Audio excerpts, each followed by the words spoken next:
this shit forever. I've been in the field with whatever they throw at me. Brush it off, pick myself up, moving on to the better. Hey. Welcome back to the Brian Roberts Podcast. Before we jump into this next episode, please like and subscribe to the show below. In spirit of John O'Leary's new movie, Soul on Fire, that's being streamed now, please join me for my episode with John O'Leary. I'm both humbled and honored to have with me today John O'Leary. John is the #1 national bestseller and author of the book On Fire. He also has a new book, In Awe. He's a world-class inspirational speaker, inspiring crowds of 20,000 plus.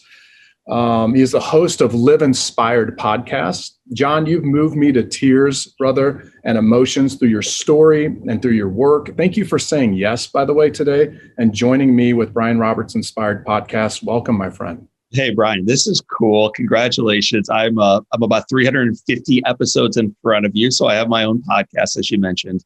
And my first guest was not some astronaut or author or president. My very first guest was my mom.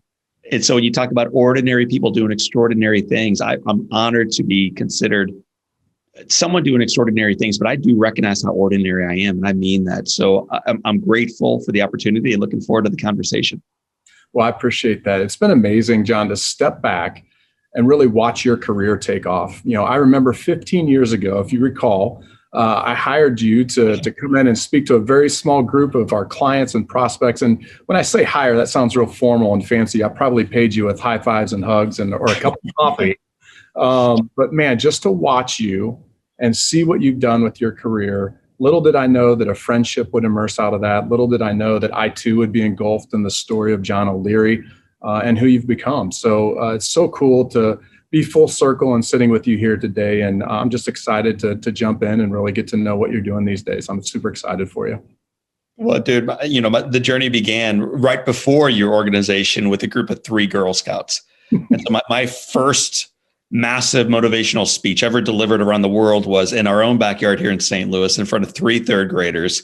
No Girl Scout cookies were given, no Samoas, no pats on the back, no high fives. And so the fact that you at least gave me a couple fist bumps and high fives and hugs, you overpaid, I think, for the services that were rendered.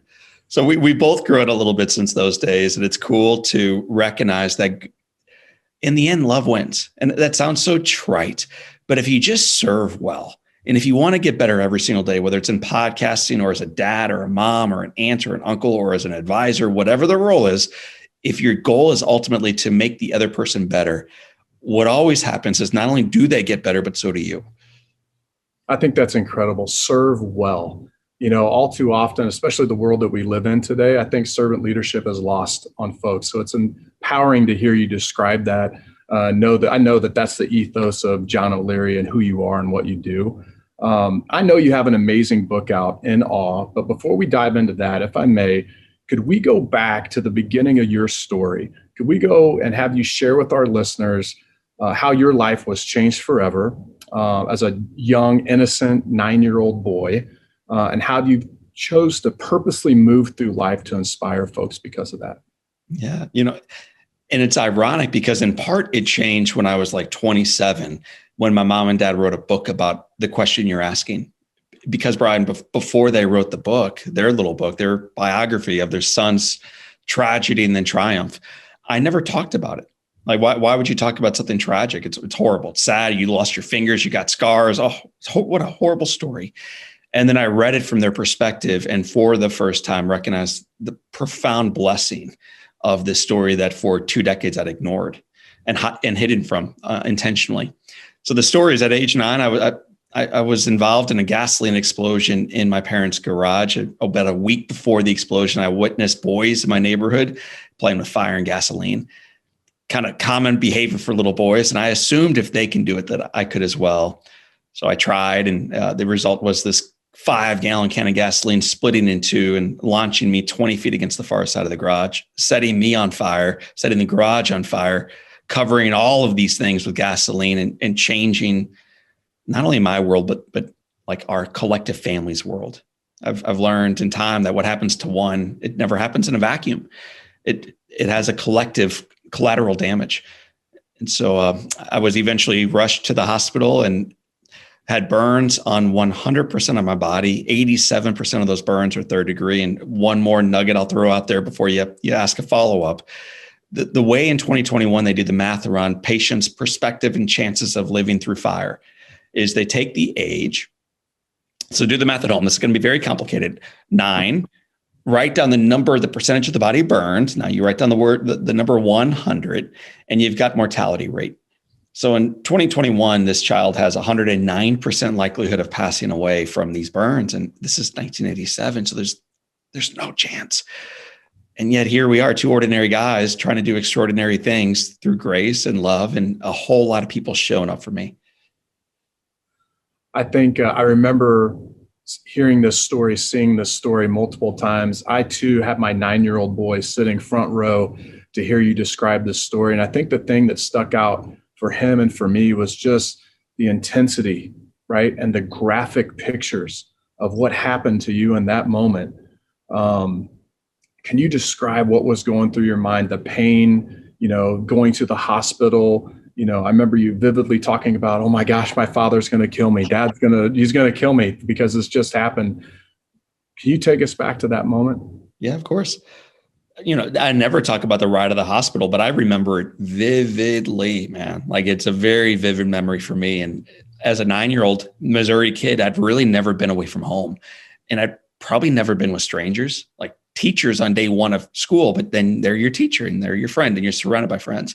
So here I am now, leaving the house in the back of an ambulance by myself, watching the home burn. Can you imagine watching your house burn because of something you did, and looking down at my body and seeing everything just ravaged and drained from me, and looking up at this guy that I'd never met before. And he's telling me that everything's going to be all right. And then he's asking like, hey, John, where does it hurt? And I'm like, man, it hurts everywhere. And what I also remember though is like his compassion. So EMT or paramedic, maybe a fire, whatever his role was. Like, even as a child, I experienced compassion from this guy who I met about 7 months later when we came out of the hospital, and the news was they're celebrating the firefighters that showed up for us that day. But eventually those guys take me to the hospital. I'm in the room, they're checking on me. They're trying to tend to me, but there's not much in the very early moments they can do for me. And then I hear my dad's voice on the hall. And it's the first familiar thing I'd heard in the last, hour.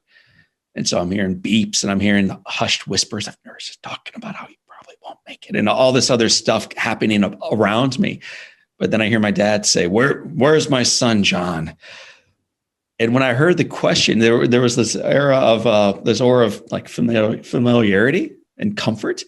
But at the same time, when I heard his voice, I knew he was going to be furious, because I burnt down his house. I caused all kind of damage to family members and to our belongings and to myself. And so I knew his wrath was coming. I got in trouble for far less than burning down dad's house growing up, so I knew that the shoe was going to drop, man. Yeah. And he walks in and he comes over to me, he looks down and he says, John, look at me. So I look up at age 9, like your little boy Brock was at the time. And then he goes, I have never been so proud of anybody in my entire life. And my little buddy today, this morning, I am just proud. I'm just proud to be your dad. I love you. I love you. John, look at me. I love you. And, just that day, the first thing I thought when he said that is, the old man doesn't know. No one told my dad I burnt down the freaking house, man. So that was the first thought. But what became clear over time was he did know and he didn't care. And so often in life, we get so focused on the stuff, the minutia that does not matter. Our eyes are trained to the stuff that is fading and fleeting and wildly unimportant. That day, my dad left work, took the call, rushed by the house, saw the thing burning, could not have cared less about his home, cared deeply about his 5 kids who were there, ushered them to a neighbor's house, ran to the hospital, runs in, sees any parent's worst nightmare, a 9-year-old with no skin dying. And my dad just breathed out the fear. And you talked earlier about, I think, like intentional movement, just moved into that fear with faith and joy and love and grace. He changed and I caught. And the reason I'm so optimistic in the midst of 2021, when everyone else is so worried about the future, is the future has changed one person at a time. And I don't really care all that much about what happens in Springfield or Jeff City or DC. I know, like, John, how dare you say that? I don't really care. I think we should care a lot less about the White House and a lot more about our own house and our ability to influence things around us. And if we do that, and if we do it well, and if we start scaling that change, it doesn't really matter what happens in these other places. The change we seek happens in our own backyard first. My dad modeled that. It changed both of us. Then it changed the entire staff at this hospital. That's incredible. I think, let's unpack that for a second. You mentioned, we were discussing earlier, just impacting one person, right? And I think purposeful movement is so imperative right now. I mean, if we look at all the noise, we look at all the things that are happening in our lives, look at our children and all the things that they're being pulled to with social media and other instruments, knocking them off course. And if we can make that one intentional impact with somebody, purposely move somebody forward, that's part of what's inspiring about this conversation with you and really launching this and running down that path. I think if that one person hears the message, we just impacted and made it better. And I think that's incredible what you're doing. Let me ask you this. One thing that stuck out with me being a St. Louis fan was how Jack Buck was so inspirational, and talk about purposeful movement with you and how he was able to help you. Can you describe that for our listeners and really take us back to that moment of how impactful that man was in your life? And honestly, in the amount of time we have, the answer to your question is no, I can't, because words don't really do it justice. I was talking to a dear friend last night. We had a drive from Nashville back up to St. Louis. We had several meetings, socially distanced down in Nashville, and then did a couple of recordings in some theaters down there, and then drove back home late last night. And we were just talking about influences in our life that changed us. And he talked about his grandparents. I talked about my parents. He talked about one of his teachers. And then I talked about Jack Buck. So we carried ourselves through 5 hours of this late night driving, talking about people who positively influenced our life for the good. And for me, one of them was a guy named Jack. And I recognize, Brian, some of your listeners may not know that name. They may not be from our community, or they may be a little bit younger than you and I. And so Jack Buck was the broadcaster for the Cardinals in the late 40s and 50s and 60s and 70s and 80s and 90s, and until 2002 when he passed away. And he was my hero. Anyone who grew up within reach of 1120 KMOX, Jack Buck was your guy, because he was bringing into living color the St. Louis Cardinals during a time when you weren't watching live very frequently, or on the internet ever, or on TV frequently. So Jack was the guy. And I got burned on a Saturday in January. And the following day, I'm tied down into a hospital bed. I can't move my arms or my legs. My eyes are swollen shut. And I got a trach, which means I can't breathe. I also can't eat or drink, and I can't talk. So I'm completely cut off from the world. But I could dream and hope and pray, and I could listen.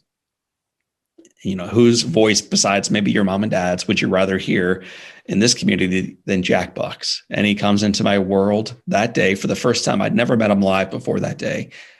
He had been told by a family member that a little boy was going to die. And rather than just say, oh, it's too bad, the following day he shows up in a stranger's life, walks into the scary room. A burn center is a difficult place to visit, sits down next to me, a stranger, and says, "Kid, wake up. You are going to live. You are going to survive. Keep fighting. John O'Leary Day at the ballpark will make it all worthwhile. See you soon." And then he leaves. He's told by the staff that there's no chance. And you talked a moment ago about purposeful action, purposeful movement. The following day, even though he's told previously that the kid's not going to survive, and now by the staff, in quotes, the experts, that the little boy's not going to survive, the following day, into that headwind, he shows back up into a stranger's life, walks back into the darkness and says, "Kid, wake up. You are going to live. You're going to survive. Keep fighting." And Brian, if the story ends there, it's like, wow, what a guy. But he comes back the following day and the following day and the following day for the 5 months I'm in hospital, and lives into the promise of John O'Leary Day at the ballpark. It's one thing to say, "Hey, Brian, we should get together sometime." And then 11 years later, it's like, yeah, we should get together sometime. And you never do the things you say you're going to do. That's so common in our lives because we're busy, and also we're really important. We're just all really busy, important people. So true. So was Jack. Okay, like I want to make sure he's not retired. He's not bored. He's highly busy, but also highly focused on what matters. And so again and again over 5 months, he keeps visiting me. And then we have, I think the date is July 26th against the Pittsburgh Pirates. We have John O'Leary Day at the ballpark, this celebration of victory, not individual victory, collective victory. Wow. I mean, you hear so oftentimes the bad stories with celebrities or people in the spotlight. I think hearing stories like that with prominent figures in the community that are held out at higher standards, it's amazing to me, that story and how he impacted you and had John O'Leary Day at the ballpark. I mean, it's a kid's dream to do that. It is, and it was. And one more thing I'll layer into that is, and he, for some reason, did not even post on it on Instagram or Facebook. He did not tweet out, "Look at me." You know, most celebrities are doing a lot of good work, and the very first person you see in the great work they're doing is themselves. Jack didn't talk about it. He didn't write about it. There's 2 autobiographies he wrote. In one of them, he whispers out, there's a kid as gutsy as anybody I've ever met named John O'Leary. I was lucky to do some good with him. That's what he says. He doesn't talk about the visits. He doesn't talk about the baseballs. He doesn't talk about the decade and a half of mentorship. He almost talks about like, wow, aren't I lucky to have been blessed to be part of John's life? So he refuses to take credit and refused to brag about it when he was doing it. So it's just so countercultural and so attractive. That's amazing. What a servant leader. That is true inspiration. I know you have many heroes along the way through your story that have been impactful in your life, and reading your new book in awe. You know, I had always heard the story that you have shared, bits and pieces about, you know, playing the piano, right, with amputated fingers. And that in and of itself is inspirational. But when you talk about Miss Bartello, right, and your mother moving you away from the table to the piano in your home, and what you had to endure, and how strong she was, how consistent she was every Tuesday for 5 years in your life, can you please share with us that story, and then the crescendo of that when you ended up performing at the end? I would love for you to share that story. Yeah. So what a great story. You know, sometimes I hope for all of your listeners and for you and me, you look back at your life and you're almost like, I can't believe that's part of my story. And I can't believe I married her. I can't believe I got in that school. I can't believe I got that job. I can't believe he said I do. I can't believe we had this child. Like, I can't believe we got to go skiing. I hope as you look back at your life, you're not only seeing what's wrong and out of place, because the media and social media does a phenomenal job of reminding you what's wrong and what's out of place and how you do not stack up. But you have the ability then to choose what matters and how you do want to recall your life and what matters and the blessings that you had and still have, and I believe we'll have going forward. So I look back at my life and these stories you're asking me about, like, dang, dude, I can't believe that I'm part of this.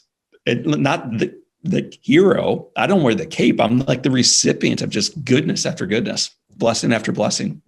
And one of them, I'm 9 years old in a wheelchair at the kitchen table, unable to do anything. I can't stand. I can't move. Can't go back to school. I'll never ride again. I'll never hold a girl's hand. I'll never get a job. Although I survived and went home, this is no life. And I'm not articulate enough to communicate that, and not bold enough to tell my parents that's how I feel. But I think frequently great leaders can cut through the bowl and I acknowledge what's really happening below the surface. Yes. So, you know, I'm smiling all the time and I'm acting like everything's great. But the reality is, man, I was struggling. I was a victim to my circumstances. And my mother, who is a phenomenal leader, ordinary and extraordinary, she sees this thing. She makes a phone call to Mrs. Bartello. And one of the things I remember most about that first meeting is the piano teacher walks into our house. You know, man, I hated piano before I got burned. And now I realize I'll never at least have to see Miss Bartello again. And she starts walking toward me. So I look up at my mom and I'm on morphine. So I say, Mama, what is she doing here? And during 2021, I'm going to give you a sentence you may want to write down when you bump into someone you disagree with politically or racially or on virtues and values, or your neighbor doesn't take care of his yard the way you expect, or your child's wearing the wrong kind of pants, or whatever the thing is, you may want to write down a really important sentence. This one's good. This one will play. So I look up at my mom and I say, Mama, what is she doing here? And here's word for word what my mother says in response. Please write it down, listeners. All right. Now put a period behind it and then put it in little quotes. During a season in our existence when it is so common to quickly tweet back and to cancel out and to fight back and to elevate your voice, man, get the megaphone if you need it, curse them out. What she did is the more proper next best step, and it is to not speak. Why would you talk with someone who won't even listen? Instead, my mother has the audacity to take humble, bold, faithful, audacious, purposeful movement, action. She bends down, she unhooks the brakes in the wheelchair. She rolls me away from the pity party. I look up and I say, Mama, where are you taking me? She doesn't talk. Why waste your breath? She just moves. And movement is highly underrated, people. It's a great way to get unstuck. Move, go, do something, please. My mother moves me away from the kitchen table against my will, I will add, takes me down a hallway, locks the brakes, puts the piano teacher walks in. She puts her arm around me. This is a great line for 2021. Miss Bartello puts her arm around me. She looks me in the eyes and she goes, John, this is going to be really hard. And then she adds, but we can do it together. It's a word for word quote from Miss Bartello back from 1987 at a piano class for a kid with no fingers. John, this is going to be really hard, but we can do it together. And I think as we continually move through a pandemic and whatever struggles you're dealing with personally, we need to be reminded of that. If you're trying to do this thing by yourself, and most of us are, according to Pew, 64% of us feel like we're doing life completely by ourselves. Well, we can't, but together we can. So this is not just trite language from a politician over here, someone else over there, a motivational speaker. This is critical content that we got to unpack every single day of our lives to accept and also to become. This lady then takes her arm off of my shoulder. She puts a number 2 pencil on my right bandaged hand. She takes out 3 rubber bands, ties it onto my hand. There are no fingers. There is no skin exposed. She just ties it onto my bandaged up hand. And then she looks at me and goes, now, where were we? Like as if nothing's happened, man. Like, now, where were we? And she pulls out the sheet music, and there's this little kid who doesn't want to be there with a pencil sticking out of his bandaged hands on the rubber bands, playing the piano. And the entire time, Brian, thinking, oh my gosh, like I hate my mom. I cannot believe she's making me do this. And then when that lady came back the following week, I was stunned. And then she came back the following week and I was even more stunned. And she just kept coming back, like you said, for 5 years. And now if you ever visit me in my home, you'll find a guy who's got a piano, man, and makes his own kids take piano class. And they resent him for that. But I love the piano now. I've learned how to play it. I've learned how to not worry so much about hitting the wrong keys. We could have another hour podcast there, but I think so often the reason why we don't make the call, don't ask her out, don't say, I'm sorry, don't say, how can I do better, is because we're just, what if I hit the wrong key? What if I screw it up, man? I don't want to. I think you're doing a far worse job by not trying. And so my mom and that piano teacher taught me the power of trying and what a gift that is. And they allowed a little boy who saw no real possibility for his life to look just over the horizon where no one else was looking and to imagine what remained possible. And that is an incredible gift to have vision. Right now, one of the things they say we as a nation are missing out on, and it has led to anxiety, way elevation, despair. Last year, 1.6 million attempted suicides in our nation. The pandemic was here long before COVID. Lack of hope. How do you re-spark hope? It's to have a bit of a vision for a life that's even better tomorrow than the one you're living today. It's something that will animate you and get you out of that rut and allow you to dream and work and pray and network and imagine that great things remain possible at any age, regardless of where you've been through and regardless of where you are. So many great nuggets in there, John. And I love that. This is going to be hard, but we can do this together. What awesome. A motto, right, for 2021. I can't thank you enough. You know, you're a dear friend. I love watching you and your career and what you've done and the millions and millions of people you continuously inspire and the good nuggets that you have. And, I'm very grateful for our friendship and for the opportunity to have you on our podcast. So thank you so much, John. Have an awesome rest of your week. And I really appreciate everything you've done for us. Hey, Brian, welcome to the podcast world. You've got nowhere to go but up, man. So you started with a very ordinary dude, and now you're going to rise from here. So congratulations on that. And then I just think it's really important as people at home or in your car or working out or whatever you're doing right now.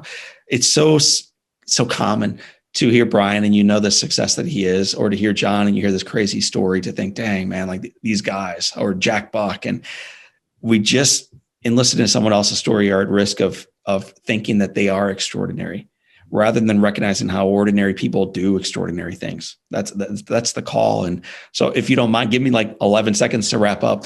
Jack Buck, the great announcer for the St. Louis Cardinals, heard about John O'Leary and took action into his life because my next door neighbor, who was a widow, her name was Carol Bauer, called a friend whose name I don't know, who called a friend whose name I don't know, who called another very ordinary person whose name I don't know, who called a woman named Colleen. So we're 5 deep into ordinary people, who called a guy named Red, her dad. Red Shadings was a former manager for the Cardinals and a player before that, who went to a charity auction that night and sat next to a guy named Jack Buck. And so when ordinary people continually take the next best step forward with purposeful movement, it is always how we've changed the world. So I don't know which character you are in that little telephone line, if you're the neighbor or you're the boy who burned himself up, or you're the announcer, or you're the Hall of Fame second baseman, Red Shadings, or the daughter, like pick the person. But we fit in somewhere. We fit into this puzzle, and together we can solve this puzzle, and we can ensure that in spite of the headwind, our best days do indeed remain in front of us. So just be bold, keep moving forward, and recognize that it is not easy, but it is the calling to keep stepping forward. Thank you for watching the Brian Roberts podcast. If you enjoyed this conversation, please be sure to follow the podcast for more just like it.